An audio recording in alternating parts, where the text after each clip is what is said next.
Welcome back ख़वातीन और हज़रात। और आज का टॉपिक बहुत ही इम्पॉर्टेंट है कपल्स के लिए भी, खुसूसी तौर पे वो तमाम मदर्स के लिए जो चाहती हैं कि उनकी औलाद हो।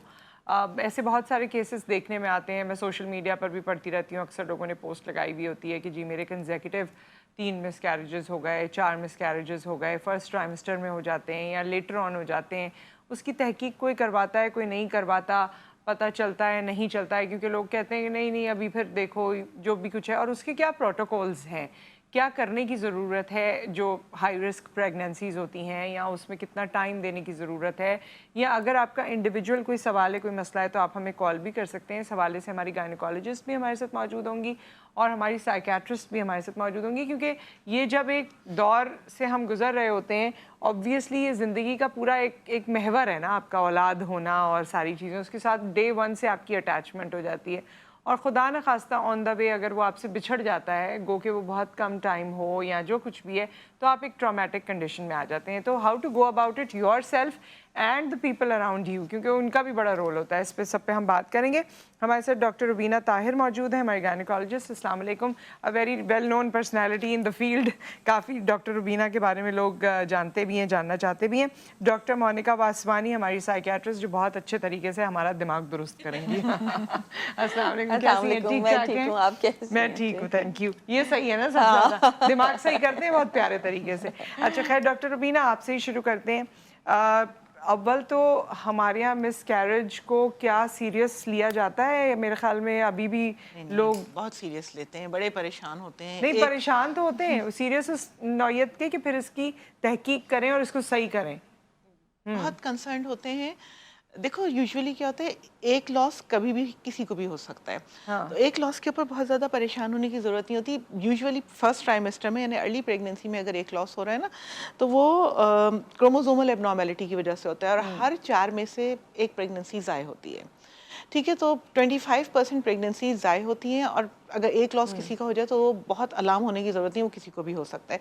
लेकिन हाँ, अगर एक के बाद एक हो रहा है, एक के बाद सेकंड हो जाए, फिर थर्ड हो जाए, तो ऑब्वियसली उसके साथ ये चांस ज़्यादा होता है कि बॉडी के अंदर कोई प्रॉब्लम है या क्रोमोसोमल कोई मसला है जिसकी वजह से ये रिपीटेड अबॉर्शंस हो रहे हैं। ठीक है, एक प्रॉब्लम होती है जो थ्रोम्बोफीलिया, जिसमें ब्लड थिक हो जाता है। अच्छा। ठीक है, तो बच्चे तक नहीं पहुंच पाता, तो उसमें रिपीटेड लॉसेस हो रहे होते हैं। वक्त से पहले बच्चा पेट में मर जाता है, चौथे पाँचवें छठे महीने में भी हो सकता है, अर्ली डिलीवरी हो जाती है, तो ये सारा कुछ हो सकता है। अच्छा, जैसे फर्स्ट ट्राइमेस्टर में डॉक्टर साहिबा अक्सर लोगों को पता चलता है कि मिस्ड अबॉर्शन हो गया, जिसमें हार्ट बीट नहीं है, या पहले थी और चली गई है। पहले थी और चली गई वो तो और ज़्यादा क्लियर है, लेकिन जिसमें हार्ट बीट नहीं है, तो घर वाले ये मशवरा देते हैं कि नहीं अभी रुको, अभी 2 हफ्ते और रुको, अभी आ जाएगी। सो क्या टाइम है जब तक आपको एक्चुअली देख लेना चाहिए कि अब ये जाहिर है फिर आपके लिए वो ख़तरनाक भी हो सकता है? बहुत लंबा, अगर इतने अर्ली में ना, जैसे 3 हफ्ते से ज़्यादा अगर बच्चा पेट में मर जाए, कुछ तो हम कहते हैं 3 हफ्ते से ज़्यादा अगर गुजर जाए तो प्रॉब्लम्स शुरू होते हैं। यूजुअली जितनी प्रेगनेंसी ज़्यादा एडवांस्ड होती है उतना प्रॉब्लम होने का चांस होता है ना। अर्ली में इतना नहीं होता है, तो अगर माँ को भी थोड़ा सा ही होता है कि इमोशनली एक्सेप्ट करने के लिए टाइम चाहिए होता है, तो एक आध हफ्ता अगर वो लेना चाहें तो ले सकते हैं, उसमें यूजुअली कोई नहीं, और हार्ट बीट कब तक आ जानी चाहिए जिसका फिर इंतजार करते रहें कि नहीं आएगी, अभी आ जाएगी? 6 to 8 वीक्स में बड़े आराम से ट्रांसवेजाइनल अल्ट्रासाउंड पे नजर आ जाती है। ट्रांस एब्डोमिनल में 8 हफ्ते तक नजर आती है, ट्रांसवेजाइनल में 6 पे नजर आ जाती है। और नहीं आ रही है अब एक आध हफ्ता, क्योंकि कभी कभी होता है ना, डेट आप भूल गए होते हैं, मिस्टेकन डेट होती है, तो आप समझ रहे होते हैं कि 8 हफ्ते हैं, वो एक्चुअली 5 हफ्ते होते हैं या कुछ इस तरह। तो उसमें आप थोड़ा सा वेट करके देख लें। तो 1-2 हफ्ते नहीं आ रही है, ग्रोथ नहीं हो रही है, देन यूजुअली इट्स क्लियर कि ये मिस्ड है। खैर बड़ा ही इमोशनल सा और बड़ा ही खैर मज़ेदार सा भी पीरियड होता है जब वो डॉक्टर्स आपको हार्ट बीट सुनाए, तो I think that is a moment कि जो आपके लिए बड़ा ही डिफरेंट किस्म का होता है। आपसे सवाल करने से पहले मैं ये भी बताना चाहती हूँ कि डॉक्टर सुमन इश्तियाक भी हमारे साथ मौजूद हैं, न्यूट्रिशनिस्ट हैं। अस्सलाम वालेकुम डॉक्टर सुमन। और आपसे हम बात करेंगे अभी कुछ देर में। पहले मैं डॉक्टर साहिबा से इस वक्त बात करूंगी। डॉक्टर मोनिका, अब इस सारी चीज़ में एक तो वैसे ही आपके हार्मोनल इश्यूज की वजह से आपकी मेंटल जो भी सूरत हाल है वो है, और अगर आपको ये पता चल जाए कि मिसकैरेज हो गया है, तो उसमें आप क्या समझती हैं कि जो माँ उससे गुजर रही होती है उसे क्या करने की ज़रूरत है, और इर्द गिर्द वालों को किस तरह का कंफर्ट देने की ज़रूरत है? ठीक है। अच्छा, सबसे पहले तो मोस्ट इम्पॉर्टेंट चीज़, जैसे डॉक्टर साहब ने कहा कि एक आध मिसकैरेज अबॉर्शंस तो यूजुअली मेरा ख्याल है हर फीमेल या हर दूसरी तीसरी फीमेल इज एवरी मतलब third female is going through that. तो ये है कि और यूजुअली फर्स्ट ट्राइमेस्टर में अगर तो मिसकैरेज हो जाता है तो इतनी बॉन्डिंग नहीं होती है सच माँ की, और वो अभी तक उस चीज़ को परसीव ही कर रही होती है कि क्या बॉडी चेंजेस उसके साथ हो रही हैं, क्या चेंजेस आ रही हैं। तो ऐसे पीरियड में यूजुअली उस तरह की अटैचमेंट नहीं माएँ फील करती नहीं, हैं। लेकिन वो काफी हो भी एक्साइटमेंट जाती होती है, है। एक्साइटमेंट हाँ, होती है कि हाँ वो भाई तो बहुत ख्वाब भी देख लेते हैं ना कि ये हो जाएगा, ऐसे करेंगे, और वैसे खासतौर करेंगे। जो फर्स्ट प्रेगनेंसी हाँ। होती है उसके साथ तो आपकी बहुत ज़्यादा वो अटैच्ड होती है। लेकिन फिर भी अगर आप देख जैसे जैसे प्रेगनेंसी जो है वो आगे चलती है और एडवांस होती जाती है, तो वो इमोशनल अटैचमेंट और वो बॉन्ड और वो सब चीज़ें बहुत जो है बढ़ ना वो जाती बढ़ हैं। जाती हैं। और स्पेशली जब आप you start feeling the kicks and all that, तो मूवमेंट फील करना तो वो एक इमोशनल जो अटैचमेंट है वो एक नेक्स्ट लेवल पे चली जाती है। और अगर खुदा न खास्ता कोई स्टिल बर्थ हो जाती है, यानी कि जैसे 7 महीने 6 महीने का बच्चा है जो कि फॉर्म हो जाता है पूरा, और उस सूरत में जो है वो क्या कहते हैं मतलब मिसकैरेज हो जाता है, तो फिर वो बाकायदा एक उस तरह का होता है जैसे खुदा न खास्ता किसी की डेथ हो जाती है, तो उसके बाद जो आपका एक वो होता है, जैसे माँ जो है डिनाइल के फेज में जाएगी, सबसे पहले वो इस चीज़ को एक्सेप्ट नहीं करेगी, फिर एक्सेप्टेंस के बाद फिर उसके अंदर एंगर होता है, फिर ग्रीफ होता है, फिर जाके कहीं एक्सेप्टेंस आती है। तो उसको टाइम चाहिए उस चीज़ से निकलने के लिए। तो बेहतर यही है कि आप देखिए मदर और बेबी का जो रिलेशनशिप है, वैसा रिलेशनशिप बच्चा किसी और के साथ पैदा होने के बाद भी नहीं शेयर करता जो माँ के साथ शेयर करता है ऑब्वियसली। तो उस माँ पे क्या गुजरेगी जिसका बच्चा खुदा न खास्ता चला गया है, और मतलब वो उसके साथ जो उसने सोचा था कि भाई मैं ऐसे करूंगी, ऐसे करूंगी, ऐसे फैंटेसाइज कर लिया पूरा है सब बिल्कुल फैंटेसाइज कर लिया है, और उसके साथ एक आपने वक्त गुजारने के बारे में सोच लिया, एक फ्यूचर आपने उसका वो देख लिया है। तमाम लोग करते हैं इस तो तरह। एक तो टाइम चाहिए डॉक्टर हाँ साहिबा, जी, और मैं और सपोर्ट चाहिए बहुत ज्यादा। वापस आपकी तरफ आऊंगी तो हम सपोर्ट की तरफ बात के हवाले से बात करेंगे, क्योंकि हमारे यहाँ जो है एक तो किसी पे कुछ गुजर रही होती है, हाँ, और उसके बाद फिर लोग उससे मजीद सवाल करना जी शुरू कर देते स्टिग्मेटाइज हैं, करते हैं बहुत और ज्यादा, बहुत से और चीजें ऐसी कर देते हैं जिससे वो और ज्यादा ट्रोमैटिक हो जाता है। बिल्कुल। डॉक्टर समन हमारे साथ मौजूद हैं। डॉक्टर समन, हम अगर खाने की बात करें, क्योंकि हमारे यहाँ ये भी कहा जाता है कि जी मिसकैरेज हो गया, फला चीज़ खाती थी उसकी वजह से हो गया, खजूर खा ली उसकी वजह से हो गया, अंडा बहुत खाती थी उसकी वजह से हो गया, गर्म चीज़ें खा ली उसकी वजह से हो गया, या कुछ और। तो क्या खाने का आप समझती हैं एज न्यूट्रिशनिस्ट कि किसी इस तरह से खातून पर असर हो सकता है कि उसका मिसकैरेज हो जाए? जी, नुसरत, उसमें सबसे पहले तो ये है कि मिसकैरेज के जो कॉजेज़ हैं वो पर्सन टू पर्सन वेरी करता है। किसी में लाइफ़स्टाइल की वजह से हो सकता है, किसी में जेनेटिक प्रॉब्लम की वजह से हो सकता है, किसी में उसकी डाइट की वजह से हो सकता है, किसी में हार्मोनल प्रॉब्लम या वेट ज़्यादा होने की वजह से भी हो सकता है। तो लाइफ़स्टाइल और डाइटरी का बहुत ज़्यादा रोल होता है, डाइटरी मॉडिफिकेशन करनी अच्छा। पड़ती है आपको थ्रू आउट 9 पीरियड्स। और उसमें ये बहुत मैटर करता है कि आप जो डाइट में ले रहे हैं वो आप क्या सोर्सेज दे रहे हैं। जैसे हम फर्स्ट ट्राइमेस्टर में फॉलिक एसिड रिकमेंड करते हैं कि आपने फर्स्ट 3 मंथ्स या 4 मंथ्स आपने फॉलिक एसिड लेना है, साथ आपने आयरन भी लेना है, आपने अपने प्रेगनेंसी के पीरियड में विटामिन डी और कैल्शियम का ये बहुत तो ख्याल बिल्कुल रखना है। करना है, और क्योंकि गायनोकोलॉजिस्ट भी हमारे साथ मौजूद हैं, वो ये बात बता रही है। मैं आपसे फूड रिलेटेड स्पेशली बात पूछना चाहती हूँ कि क्या अंडा खाने से, खजूर खाने से, मछली खाने से, या कोई गर्म ग़िज़ा जो हम समझते हैं वो खाने से मिसकैरेज होता है? आप एज न्यूट्रिशनिस्ट बिल्कुल क्या नुसरत, कहती हो हैं? सकता है, लेकिन उसमें कुछ डाइट ऐसी अंडा से नहीं होता, लेकिन जो आपके लैक्सेटिव होते हैं जो pre term labour pain induce कर सकते हैं, वो हम मना करते हैं। जिसमें लैक्सेटिव में फेनल सीड्स हम नहीं देते, पाइनएप्पल नहीं देते। ये ऐसे लैक्सेटिव होते हैं जिनमें कहते हैं, अदरवाइज आप खजूर भी खा सकते हैं, आप अंडा भी खा सकते हैं। अच्छा, इनसे नहीं होता। कॉलर हमारे साथ मौजूद हैं इस वक्त। अस्सलाम वालेकुम। मैम जी, कौन है हमारे साथ? मेरा नाम जावेद है। मैं जी मुल्तान से जी बात जी कर रहा हूँ। जावेद साहब, फरमाइए क्या सवाल है? जी, मेरा मैम सवाल ये है कि मेरी मिसेस जो 1 मंथ हो गया वो प्रेग्नेंट है, तो हम डॉक्टर के पास गए थे तो उन्होंने हमें कहा कि जी आपके बच्चे की धड़कन नहीं है। तो वो मैं मैम से पता करना चाह रहा था कि क्या वजह या क्या मसला है, हमें कंफर्म यानी कोई बता दें कि क्या करें अब।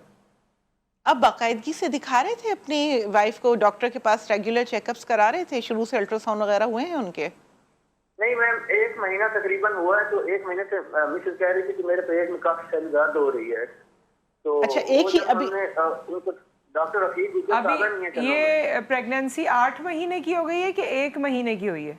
नहीं मैम, 1 महीने की, 1 महीने की। ओके। अच्छा, प्रेगनेंसी 1 महीने की हुई है, सही है। जी जी जी। अब पहला बच्चा है ये? मैम ये हमारा तीसरा बच्चा है माशाल्लाह। पहले दोनों माशाल्लाह ठीक है? जी जी अल्हम्दुलिल्लाह, बिल्कुल ठीक। हाँ, तो बेटा जैसे मैंने अभी बताया ना, एक आध किसी प्रेगनेंसी में हो सकता है लॉस, और हमेशा उसकी कोई वजह नहीं होती। अगर रिपीटेड हो रहा हो ना तो उसमें फिर हम वजह ढूंढते हैं, लेकिन एक प्रेगनेंसी का अगर लॉस हो जाए तो आमतौर पे हमारे उसमें कहते ही हैं कि ज़रूरत नहीं है उसकी वजह ढूंढने की, ज़रूरी नहीं है कि अगली दफ़ा कोई प्रॉब्लम हो, लेकिन फिर भी शुगर वगैरह चेक करा लीजिए कि डायबिटीज़ तो नहीं है उसमें, हो सकता है हार्मोनल कोई जैसे थायराइड वगैरह का प्रॉब्लम है। हार्ट बीट नहीं है तो मतलब अब ये they have to go with the process जो डॉक्टर बताएं। मतलब महीना ही अगर हुआ है तो 6 हफ्ते तो अभी नहीं हुए, आई डोंट नो महीने से मतलब उनका 2 महीने या 1 महीना है ना, तो 6 to 8 वीक्स तक ये वेट कर सकते हैं, और फिर अगर उस तक हार्ट बीट उस वक्त तक नहीं आ रही है तो वेट कर लें। पूछना पड़ेगा, आपकी डॉक्टर जैसे तजवीज करेंगी वैसा करना पड़ेगा। हो सकता है इंतजार करने का कहें, अब वो तो हमें पता नहीं है आपकी जो भी बेगम की डेट है या जैसा भी कहें, तो वो आपने करना है। Thank you so much for the call. अच्छा, ये जिस तरह डॉक्टर साहबा आप क्या रेकमेंड करती हैं, क्योंकि हमारे यहाँ ये, और ये बात मैं डॉक्टर समन से इसलिए भी पूछ रही थी कि हमारे यहाँ ये बड़ा स्टिग्मा है। एक तो जब आपको खाने की ज़रूरत होती है, जब भी आपको बहुत सारी खानों से रोका जाता है, तो आप क्या कहती हैं? आप किसी चीज़ में कहती हैं कि ये करना है या ऐसा नहीं करना है? देखो, 2-3 इंस्ट्रक्शंस हैं जो खुराक के लिए हम देते हैं। एक तो हम कलेजी मना करते हैं। अच्छा, ठीक है ना, कलेजी खासतौर से कच्ची कलेजी लोग चबा के क्रश कर करके दे रहे होते हैं कि इससे आयरन ज़्यादा बढ़ेगा ना, तो वो हम मना करते हैं ना। उससे हाइपर वाइटामिनोसिस ए हो जाता है, विटामिन ए बॉडी में बढ़ जाता है, जो बच्चे के लिए टेरेटोजेनिक हो सकता है। ठीक है, दूसरी चीज़ हम ये कहते हैं कि जो एग है उसकी योक आप बॉईल करके लें, लाइक पका के लें, कच्ची नहीं लें, इसलिए कि एग की योक से सैल्मोनेला का चांस होता है। ठीक है, तो वो ना लें। तीसरी मतलब चीज़, ये गरम ठंडा नहीं है, इसके पीछे साइंटिफिक रीजंस हैं। ठीक है, तीसरा चीज़ है, चीज़ में जो सॉफ्ट चीज़ होता है उससे भी एक इन्फेक्शन होता है, जो अगर specially if it has gone bad तो उसके साथ हो सकता है, तो वो हम मना करते हैं। तो ये बेसिकली ये 3 चीज़ें हैं जो हम मना करते हैं, जो हमारे मेडिकल उसके मुताबिक ना। बाकी पपीता, पाइनएप्पल, खजूर, मतलब ये है कि बहुत ज़्यादा मीठा, बहुत ज़्यादा खजूरें नहीं खाएं कि मे बी आपकी शुगर उसकी वजह से ना बढ़ जाए। तो एक मॉडरेशन आपको चीज़ों में रखना होता है। बट ऐसा जैसे मछली है, मछली में अब कहते हैं कि आजकल शायद मर्करी लेवल बढ़ रहा है, तो अगेन थोड़ा बहुत तो ले सकते हैं। हम डॉक्टर समन से भी पूछ लेंगे। एक ब्रेक यहाँ पर आएगा, ब्रेक के बाद वापस आते हैं। तो डॉक्टर मोनिका, आप हमें ये बताइएगा कि फैमिली को किस तरह से ख्याल रखने की ज़रूरत है, सपोर्ट सिस्टम कैसा होना चाहिए। एंड डॉक्टर समन, आप हमें ये बताइएगा कि ट्राइमेस्टर वाइज कौन कौन से फूड्स हैं जिस पे ज़्यादा तवज्जो देनी चाहिए और अपनी डाइट का हिस्सा बनाना चाहिए आफ्टर द ब्रेक।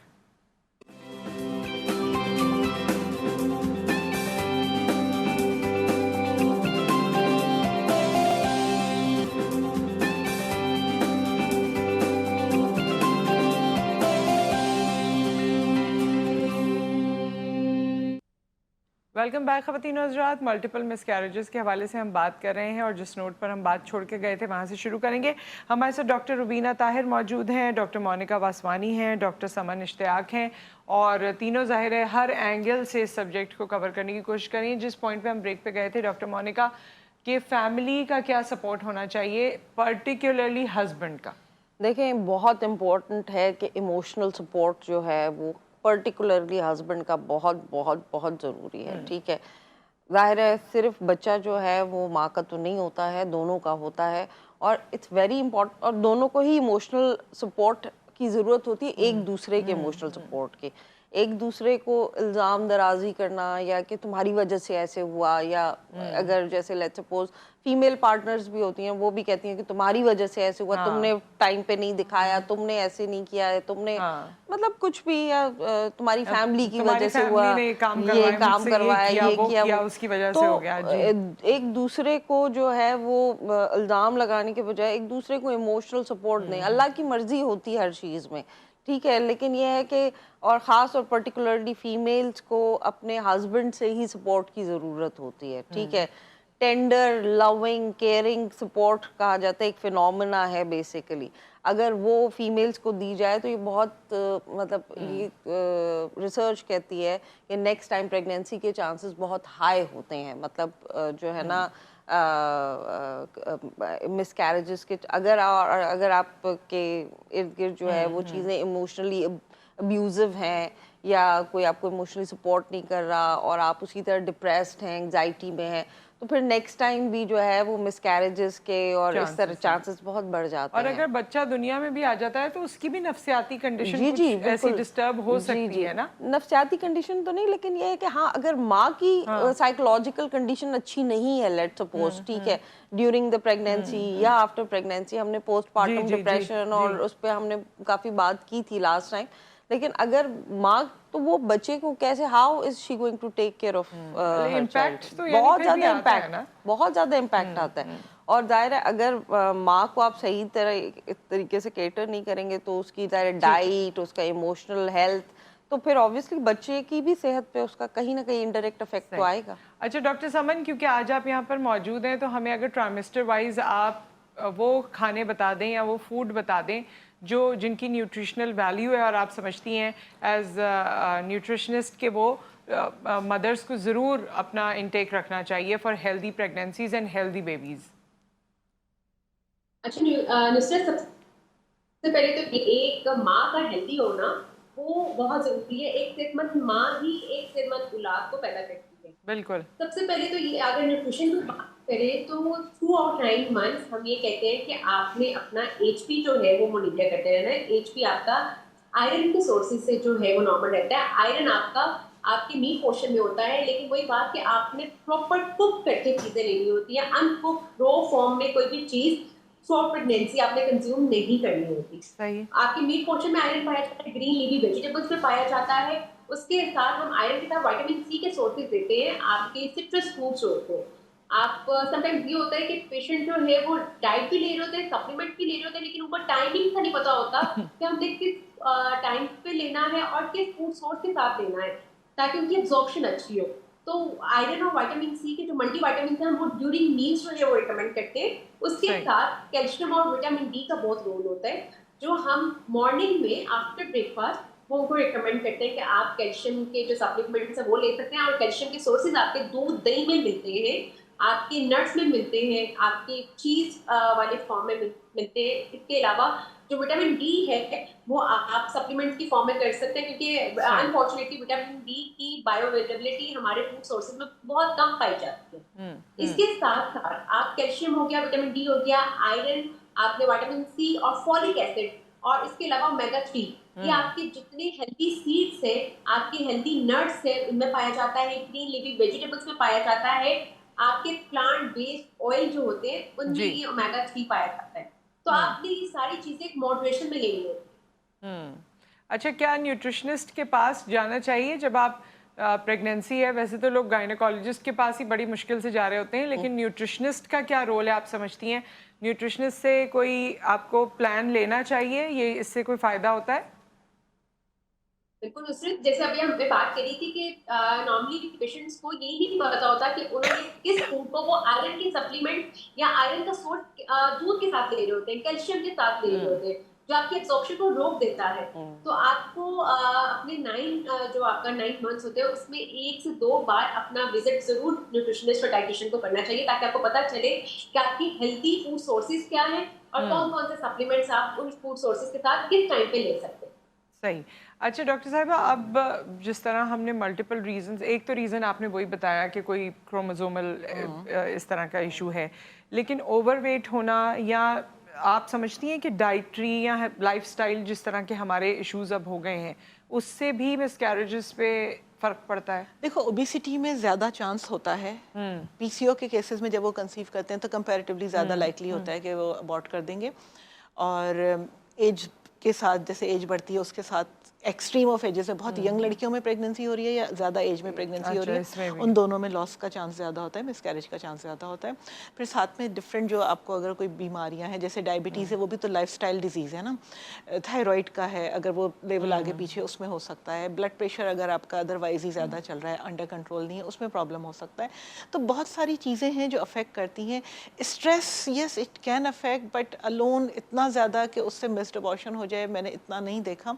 यूजुअली कोई और फैक्टर होता है, साथ कोई में ना जो कोई कर रहा और होता है, फैक्टर हाँ, इस तरह का यूजुअली होता है। सही। अच्छा, आपके पास, क्योंकि आप तो फील्ड में मौजूद हैं और आपके पास ये लोग भी आते हैं, पेशेंट्स भी आते हैं, क्या चीज़ें ऐसी हैं डॉक्टर साहिबा जो आप एक्चुअली एड्रेस करना चाहती हैं? वो खुद उस खातून के बारे में भी हो सकती है, हस्बैंड के बारे में भी हो सकती है, फैमिली के बारे में भी हो सकती है। I mean what is the right way जो आप ये अपनी जर्नी कंप्लीट करें? देखो, पहली चीज़ ये है कि प्रेगनेंसी के बीच में स्पेसिंग होनी चाहिए ताकि आपकी बॉडी अगली प्रेगनेंसी के लिए तैयार हो। हमारे यहाँ तो लोग कहते हैं फौरी फौरी कर लो फिर एक साथ बड़े हो जाएंगे। हाँ। और डिफरेंस हो तो कहते हैं इतना इतना डिफरेंस है, कितना होना चाहिए 2 डिफरेंस? साल का कर लेना, 2 साल में आप एक बच्चे को दूध पिला के भी फारिग हो जाएंगे और उसके बाद में आपकी बॉडी भी इतनी देर में अपनी सारी चीज़ें वापस से जमा कर चुकी होगी, तो 2 साल का कम से कम कर लें। और उसके बाद में फिर ये करें कि जैसे प्रेगनेंसी से पहले हमारे यहाँ ना प्री कंसेप्शन काउंसलिंग का या प्री कंसेप्शन क्लिनिक का रिवाज नहीं है। आपको प्रेगनेंसी होने से पहले डॉक्टर से एक दफ़ा मिलना चाहिए ताकि एक तो आपका रुबेला का लेवल चेक हो जाए ना, रुबेला एंटीबॉडीज़। रुबेला एक ऐसा इन्फेक्शन है जो अगर आपको पहले से हो चुका है तो आप उसके अगेंस्ट इम्यून हो जाते हैं, आपको प्रेगनेंसी के दौरान हो जाए कोई फ़र्क नहीं पड़ेगा। लेकिन अगर आपको पहले से नहीं हुआ हुआ है और प्रेगनेंसी के दौरान पहली दफ़ा होगा तो वो आपके बच्चे को बहुत सिवियरली डैमेज करता है। ब्लाइंडनेस हो सकती है बच्चे में, हार्ट डिफेक्ट्स हो सकते हैं, बहुत सारे मसले हो सकते हैं। तो उसके लिए क्या होता है कि अगर आप जैसे जो बच्चियां शादी का प्लान कर रहे हैं ना, तो आप अगर उनको शादी से पहले लाके डॉक्टर को दिखा दें, अगर उनका रुबेला नहीं है पॉजिटिव तो हम उनको उस वक्त वैक्सीनेशन कर देंगे। वैक्सीन के बाद वो उनका एंटीबॉडीज़ बन जाएंगी तो ये होगा कि वो उस प्रॉब्लम से बच जाएंगे ड्यूरिंग प्रेगनेंसी। ये पहले से करने वाली बात है। दूसरी चीज़ क्या है कि फॉलिक एसिड जो है वो कहते हैं कि 3 महीना पहले आप शुरू कर देना ताकि आपकी बॉडी में डेफिशिएंसी ना हो। तो वो आप पहले से शुरू कर दीजिए जब आप प्रेगनेंसी। वो ये होता है कि जब पीटी पॉजिटिव आता है तो उस दिन से ऊपर फॉलिक एसिड लेना शुरू करते हैं, विच इज़ नॉट इनफ। इसी तरह से हम जैसे प्रेगनेंसी के दौरान उल्टी मतली ये सब हो रही होती है तो आयरन टॉलरेट करना मुश्किल होता है। तो अगर आप पहले से, जब आप प्रेगनेंसी प्लान कर रहे हो ना, आप पहले से अपनी हीमोग्लोबिन बिल्ड कर लो, आप पहले से आयरन ले लो, पहले से चीज़ें सही कर लो। ब्लड प्रेशर ज़्यादा है वो प्रेगनेंसी में एंटर होने, शुगर ज़्यादा है प्रेगनेंसी में एंटर होने से पहले, सारी चीज़ें कंट्रोल करके then you go for it. तो आपकी बॉडी भी प्रिपेयर होगी। फिर उसके बाद में फिर ऑनवर्ड जब आप चल रहे हैं तो आप अकॉर्डिंगली, आप जो आपको सप्लीमेंट्स दिए जा रहे हैं, जो चीज़ें दी जा रही हैं, वो आप कंटिन्यू करो। अच्छा, सप्लीमेंट्स की भी अफादियत पे हम बात कर लेंगे, क्योंकि अक्सर लोग कहते हैं लो डॉक्टर ने इतनी सारी दवाएं दे दी और ये अब इंजेक्शन भी बोल रहे हैं, अब ये भी बोल रहे हैं, अभी भी ये है। इंजेक्शन तो नहीं दिए जाते, इंजेक्शन वही जैसे कोई वैक्सीन है, जैसे रुबेला है या कुछ भी आपने अगर कह दिया कि ये लगाना है तो वो फिर उनको इसमें भी इशू हो जाता है। वो यूजुअली अगर वो समझ ले, देखो रुबेला अगर लगाते हैं ना वैक्सीन, उसके बाद में आपको कम से कम 6 हफ्ते और प्रेफरेबली 3 महीने तक प्रेगनेंसी नहीं करनी चाहिए। तो वो इसीलिए वो पहले से प्लान करना बहुत जरूरी है कि पहले से लगा दी जाए। कॉलर हमारे साथ मौजूद है। अस्सलाम वालेकुम। वालेकुम सलाम जी जी, मोहम्मद हबीब साहब। सिटी जिला झांसी बोल रहे हैं। जी जी, मोहम्मद हबीब साहब बताइए, हम सुन रहे हैं आपको, क्या सवाल है आपका? बाकी मैं साड़ी शादी में तकरीबन 9 साल हो गए हैं और तकरीबन 4 साल बाद ना साडे अगे बच्चे की उम्मीद हुई थी कि वो जाया हो गया सीगा। हाँ जी, और तकरीबन हम ਅਸੀਂ ਹੁਣ ਜਿਹੜਾ ਡਾਕਟਰ ਨੂੰ ਚੈੱਕਅਪ ਕਰਵਾਇਆ ਸੀਗਾ, ਲੇਕਿਨ ਉਹ ਕਹਿ ਰਹੇ ਨੇ ਸਾਡੀ ਬੇਗਮ ਦੇ ਨਾ ਐਗ ਨਹੀਂ ਬਣਦੇ। अच्छा, एग्स नहीं हाँ जी, बनते। वो टेस्ट हाँ जी एग नहीं बनते। देखो वो प्रॉब्ली पीसीओ होगा ना, पीरियड्स तो उन्हें आते हैं ना। पीसीओ अगर होगा तो एग्स बनने की बेटा दवाइयाँ होती हैं जो दी जा सकती हैं, दवाओं से एग्स बन सकते हैं, है ना, अनलेस ये कि बिल्कुल खत्म हो गए हैं। इसकी दवाएं खाएंगे तो वो ये मसला हल हो जाएगा। कोई दवा खाई है उन्होंने? हाँ जी, ओवरफ्लो बड़ी कैप्सूल खाते हैं। अच्छा, आपका उन्होंने, इनका एक टेस्ट होता है AMH क्या ना, मतलब वो बेसिकली आप जो बता रहे हैं वो शायद आप ये बता रहे हैं कि वो ओवरी ने काम करना छोड़ दिया है और अब अंडे नहीं बना रही है। हाँ, उसमें थोड़ा सा प्रॉब्लम होता है। एज कितनी है आपकी बेगम की? टेस्ट करवाए ने, FSH भी करवाए ने, उम्र कितनी है? उम्र तकरीबन बड़ी 30 साल है। 30 साल तो अर्ली है। हाँ, ये अनफॉर्चुनेटली ये प्रीमेच्योर ओवेरियन फेलियर जरा भी हम होता इस है। पे ना अभी ब्रेक है, ब्रेक के बाद जब वापस आते हैं तो फिर हम इसमें मजीद भी बात कर लेते हैं, और अगर ऐसे केसेस हैं तो उस पर डॉक्टर साहिबा आपको मजीद बता देती हैं आफ्टर द ब्रेक।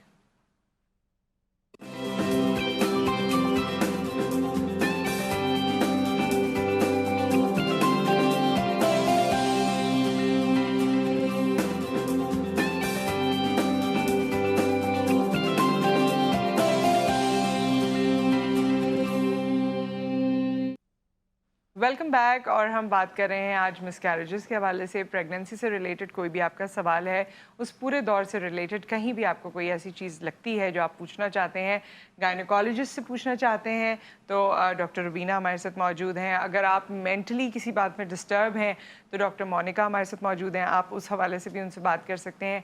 अगर आपको डाइट के हवाले से या न्यूट्रिशन के हवाले से कोई सवाल करना है तो डॉक्टर समन हमारे साथ मौजूद हैं। तो तमाम लोग मौजूद हैं, पूरा पैकेज है आज, ये फ्री ओपीडी हो रही है सबको बिठा के। सो आप कोई भी सवाल चाहें तो वो कर सकते हैं। अच्छा, हम किसी पॉइंट पे गए थे, वो जो कॉलर ने सवाल हाँ, किया उन्होंने था। ये कहा था कि उनकी बेगम की प्रॉबेबली ओवरी एग नहीं बना रही है, और वो कभी कभी होता है कि अर्ली फेलियर में ओवरी चली जाती है, अर्ली काम करना, लाइक बुढ़ापा अच्छा। जल्दी आ जाता है, बजाय जैसे 45 या 47 एज है उसके बजाय 30 पे भी मैंने देखा है। क्यों? बस वो यूजुअली जेनेटिक होता है, आमतौर पे जेनेटिक होता है। तो उस वाले केसेस में यही होता है कि वो पेशेंट्स जिनमें हम पहले से सस्पेक्ट कर रहे होते हैं कि इस तरह हो सकता है, तो उनको हम यही कहते हैं कि बहुत वेट नहीं करें, अपने फैमिली जल्दी पूरी कर लें।